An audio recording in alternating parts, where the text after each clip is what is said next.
Hello, Falcon fans. My name is Matt Menzel, being joined by Dr. Tom Saleska, who on Friday announced he was stepping down as the men's soccer head coach for the Falcons following 26 years.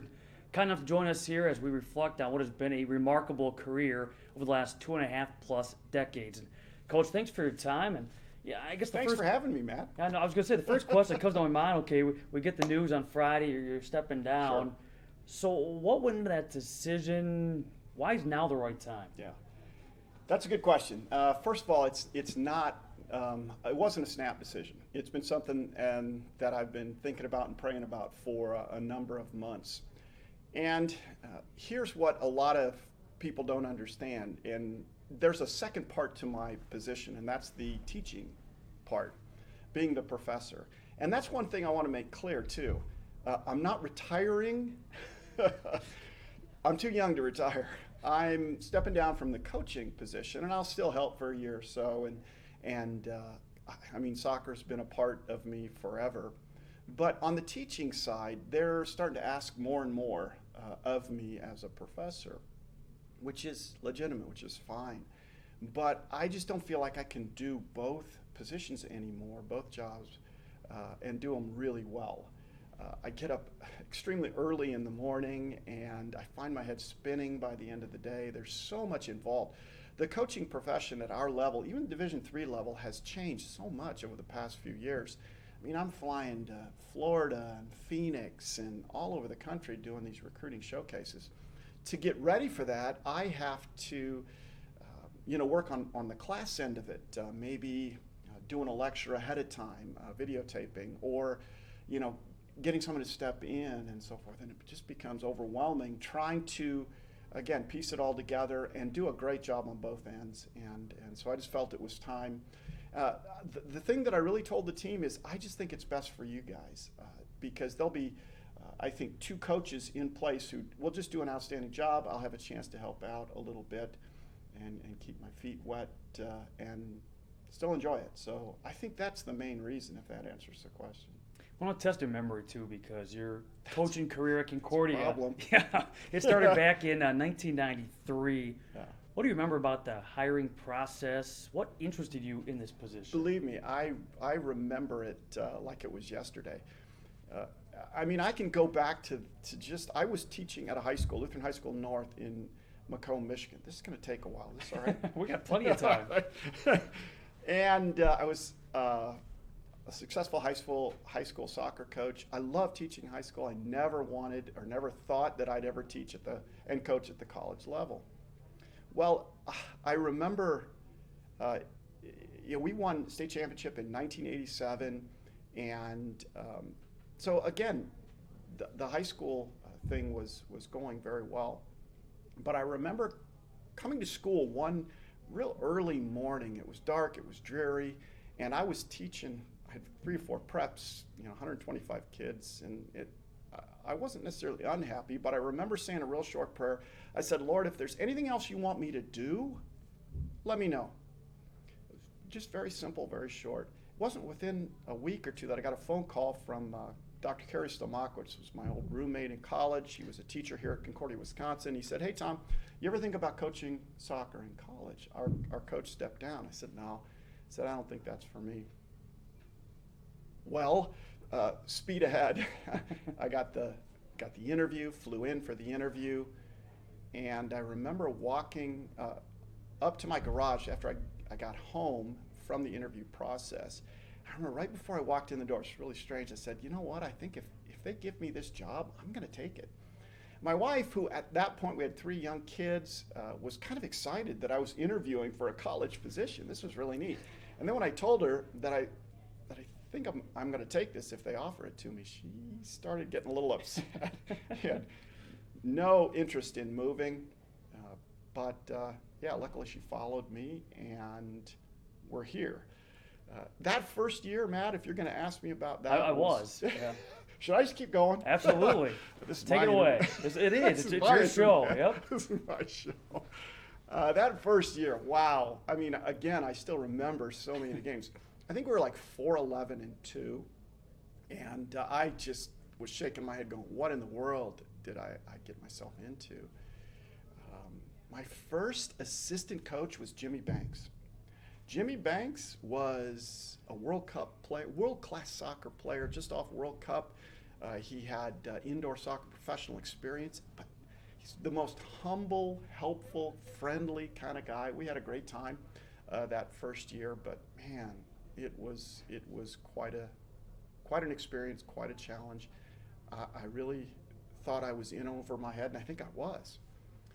But it just so happened that we recruited a couple of pretty good players in those first few years. I think they saved my career because the game was easy. It's so easy when you have great players who win you games, and you sit back and do a little coaching and watch and enjoy it. So despite maybe some of the early hiccups in 1993, the first couple of years on the job, do you ever envision, though, going back there, that this could be it? You could be in this role for the next 26 years? No. And when you're in the middle of it, you don't. You just go day to day, week to week. And like I said, you're so busy that you just don't have time to really step back and think about everything that has come forward and what's, the next 5, 10, 15 years will hold. For me, it was all about doing the job I'm being paid to do, teaching and coaching. And that's what I wanted to do the best way that I possibly could. So I didn't really ever stop and think about it that much. What's remarkable, too, is in a short amount of time, it really didn't take long for this program to become a perennial conference championship contender year in, year out, battling for 10-plus wins, battling atop the conference standings. When you look at the consistency, the success of this program, what do you point to and say, that's been the key? That's why we've been able annually to be right there among the who's who. I know it sounds simple, but really it's all about the players. And if you can get and keep a good, consistent group in each class, and you get those few that really stand out, that they can help build that consistency. So inconsistency comes in when you lose a lot of those real quality guys, and maybe your best guys are a little bit younger, and it takes a few years to develop. And so, that's really what it comes down to at this level. Maybe at any level, you're only as good as those players who you're putting on the field to perform.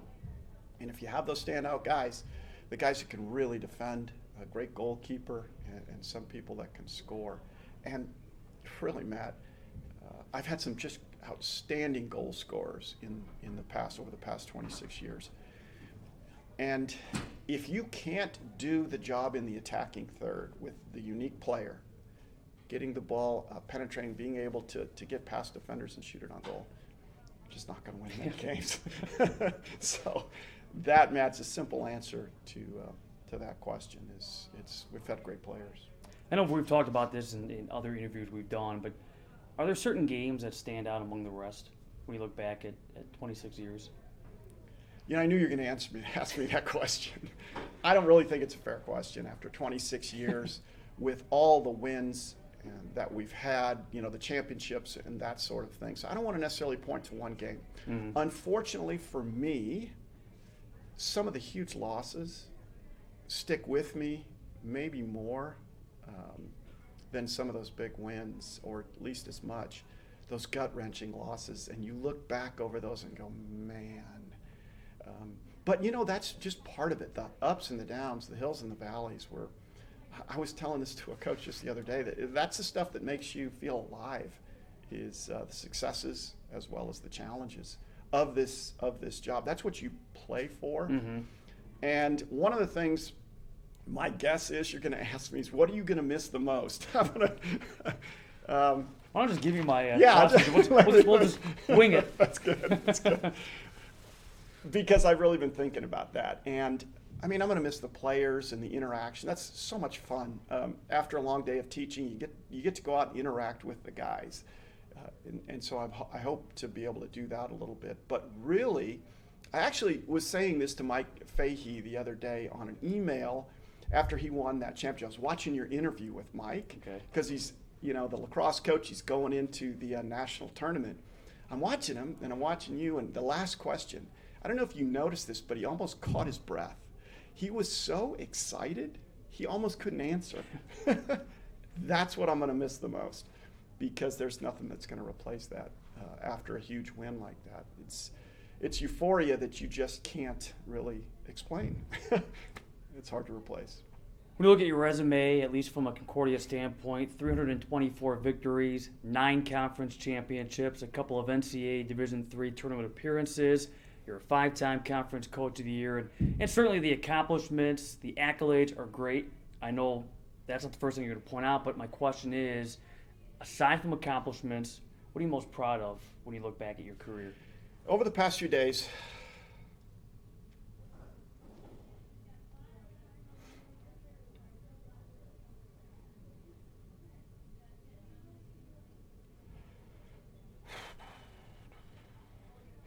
I've received I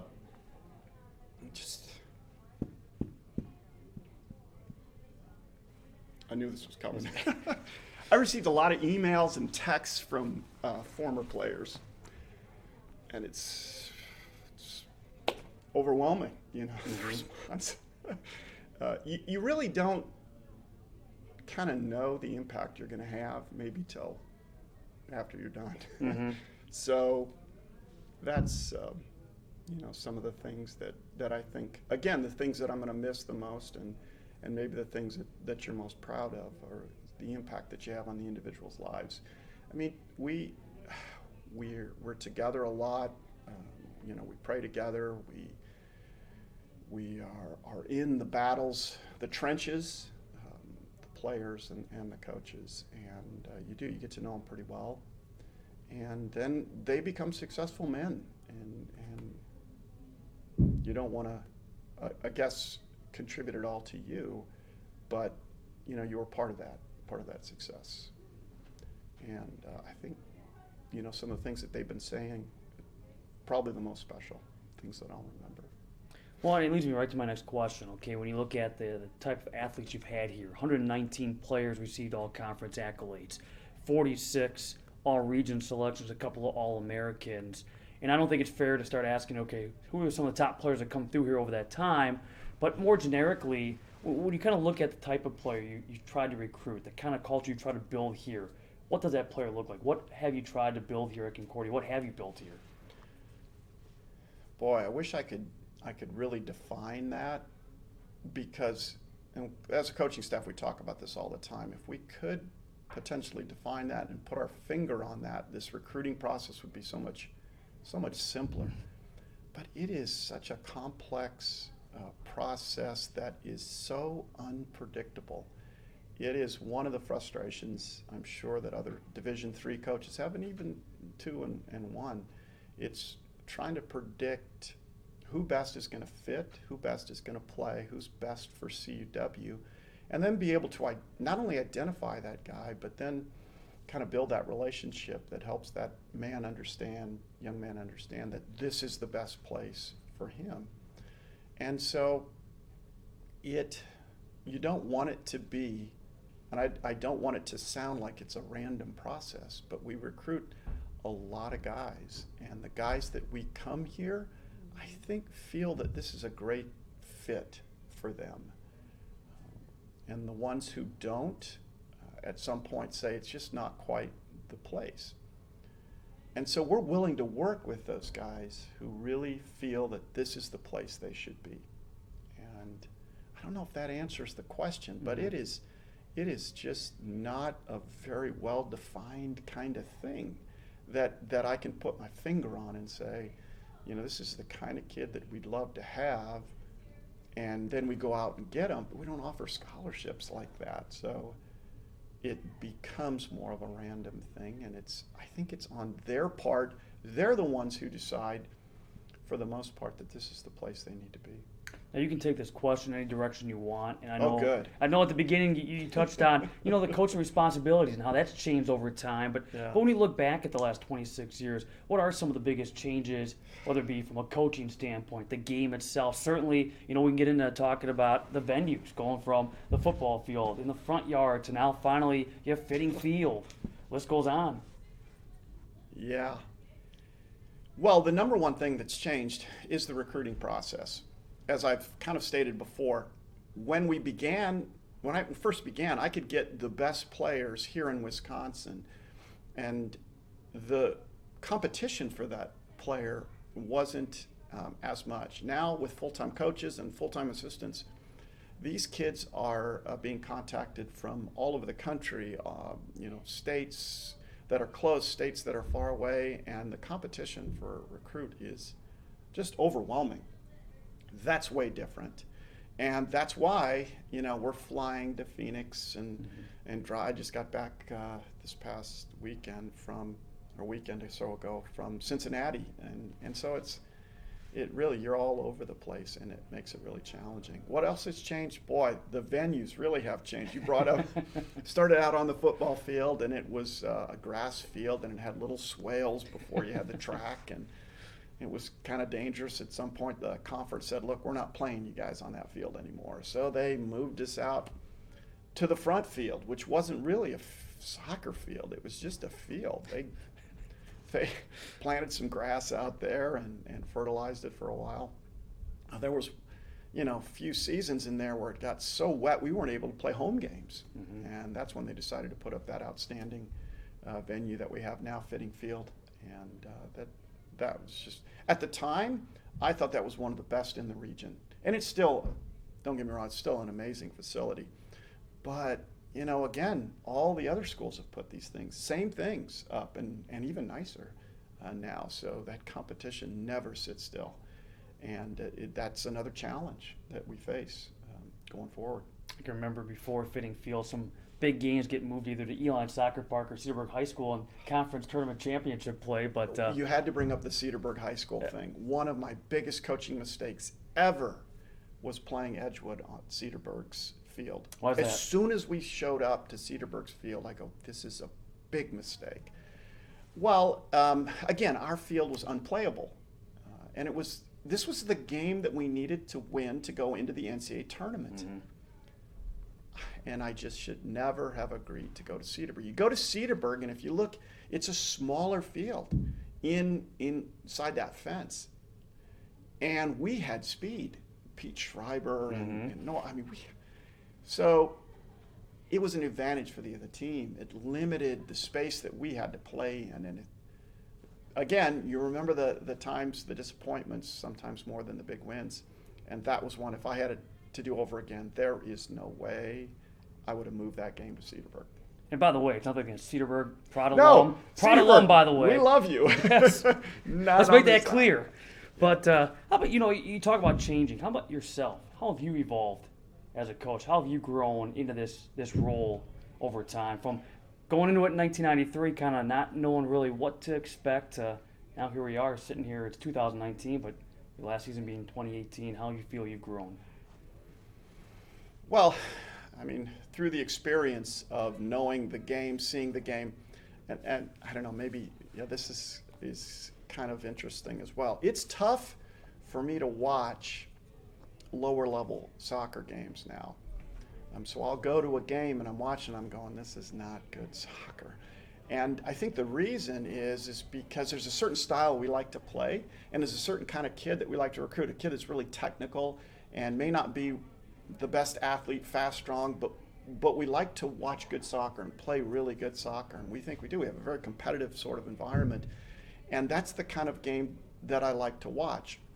And so overall, I think I've improved in kind of that piece of the game, seeing the technical, the tactical aspects, the way we want to play, the style that we want to do, and then developing our shape and our formation around the way that we want to do. So I think overall that I've improved in those areas, and I think our assistant coaches bring a lot to the table as well.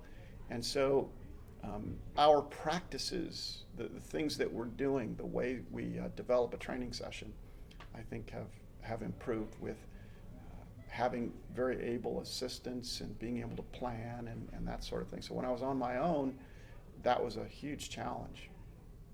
Dividing guys up, having a large squad. When you have 35, 40 guys and trying to develop a coherent session where we're doing a variety of things, when you're only one guy or even two guys, it's challenging. So that's really, really helped.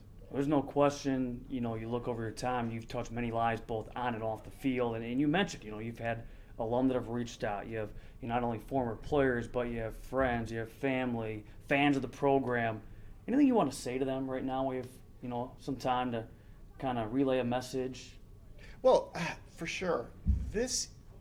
Just because I'm stepping down from the program doesn't mean that I'm not going to be a Falcon soccer supporter from here on out. And the allegiance shouldn't be to me as an individual coach, but to the school and to the program.